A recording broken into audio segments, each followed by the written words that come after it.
Hello mga kamashi, nandito po tayo ngayon sa Mashi Deli Farm at nandito po kami para sagutin yung mga katanungan nyo dun sa aming Facebook page. Tara, samahan nyo po kami.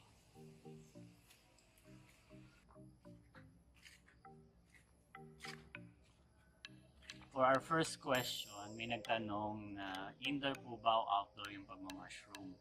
Tsaka ano daw yung temperature na pwedeng mag-grow yung mushroom. So, bali, ang ideally dapat ang mushroom is indoor kasi hindi siya dapat na maanuhan ng direct sunlight. So, dapat is yung mga fruiting bags, kung tawagin, which is ito mga to, ay dapat is on a cool place. Ideally, ang temperature is around 29 degrees kung maaari. Pero around yung humidity, as long as it's cool, dapat yung even yung itong soil o kung ito yung itong pinaka flooring niya, dapat wet palagi, so that at least yun yung magbibigay ng coolness dun sa environment. Kung mapapansin nyo, ito dapat is mga net na meron kami.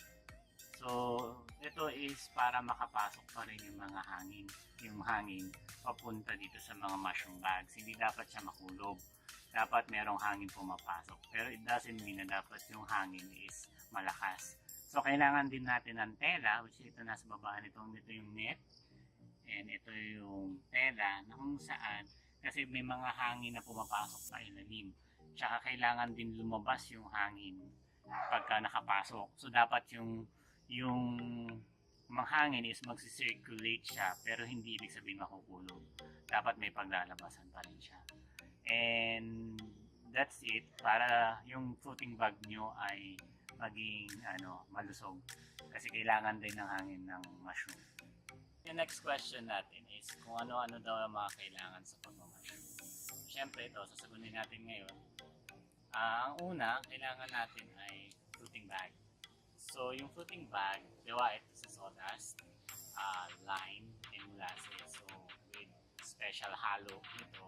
At kinocompose to ng around 2 to 3 weeks para yung lahat ng pinagalo-halo dito ng mga ingredients ay ma-mix ng maayos at ma-compose ng maayos. Then, kung mapapansin nyo, meron siya dito mga maliliit na mga parang grainy thing which is spawn.